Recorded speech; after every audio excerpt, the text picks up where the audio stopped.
Bon réveil sur Radio J. Tout de suite, Serge Rafal nous a rejoint pour sa chronique C'est bon pour la santé. Bonjour Serge. Bonjour Ilana. Sera-t-on bientôt proche de l'utilisation sans frein majeur du cannabis en France? C'est la question que l'on s'est posée ce matin alors que certains pays déjà ont depuis plusieurs années légalisé la plante pour ses bienfaits médicaux notamment.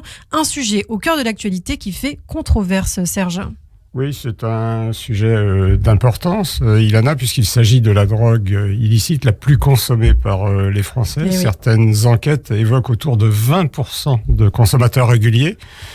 Chez les ados, il semblerait qu'on aperçoive pour la première fois une décrue, mais la prévalence de son usage régulier reste élevée. Les chiffres sont là, impitoyables, et placent notre pays dans le peloton de tête européen. La prise de cannabis n'est pas anodine. Quelles sont justement les conséquences de son utilisation, principalement, je crois, psychiatrique? Oui, principalement psychiatrique, avec de la dépendance, une dépression, de l'anxiété, des tableaux psychotiques, l'aggravation d'une schizophrénie, des syndromes amotivationnels, un désinvestissement existentiel. Les ados sont particulièrement exposés à ces complications car leur développement cérébral n'est pas totalement achevé. Est-ce qu'il existe aussi des complications peut-être non psychologiques ? Malheureusement, oui, et parfois graves, même si le cannabis n'entraîne pas de décès par surdosage. Mais en fait, il peut être impliqué dans la survenue d'événements cardiovasculaires aigus, car il est doté de propriétés pro-thrombotiques, c'est-à-dire qu'il favorise les caillots. Et la consommation chronique expose aux complications de l'inhalation de produits de combustion, cancer pulmonaire et ORL, insuffisance respiratoire, thrombose, qu'elle favorise. En association avec l'alcool, le cannabis contribue au nombre des morts sur la route, bien sûr. Et par rapport aux autres drogues, que peut-on constater ? Juste derrière, la cocaïne, c'est la deuxième drogue illicite la plus consommée en France, celle dont l'usage malheureusement augmente le plus. Dans la population générale, son emploi au moins une fois dans la vie a doublé entre 2011 et 2017 pour atteindre entre 5,5% chez les 18-64 ans. Mais cette augmentation, même si elle est moindre, concerne également les jeunes. On parle de 2,8 à 3%. Elle constitue en tous les cas le deuxième motif de passage aux urgences après l'héroïne, qui elle touche 1,3% des Français.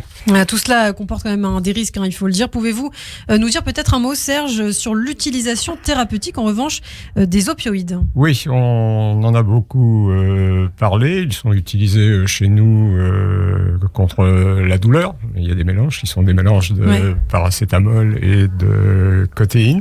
Et ils sont responsables d'une centaine de décès par an. On est très très loin des 20 000 décès observés aux États-Unis. Et qu'en est-il du cannabis thérapeutique ?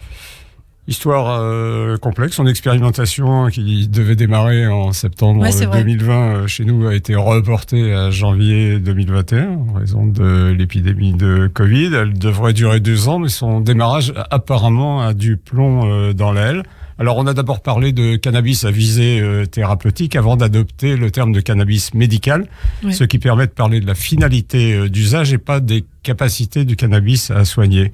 Et ça permet de s'opposer au cannabis non médical à usage festif ou autothérapeutique. Et on sait que le cannabis est déjà autorisé dans de nombreux pays. Oui, il est autorisé au Canada, en Allemagne, aux Pays-Bas, en Norvège, en Suisse. Et des contraintes d'utilisation viennent d'être levées en Israël. Le cannabidiol vient d'être retiré de la liste des drogues dangereuses sur laquelle il figurait depuis 1973. C'est ça. Est-ce que l'on sait dans quelles indications quand même le cannabis est utilisé ? Oui, on commence à les cerner. Alors d'abord les douleurs chroniques, puis certaines maladies neurologiques. Il est efficace contre la spasticité de la sclérose en plaques.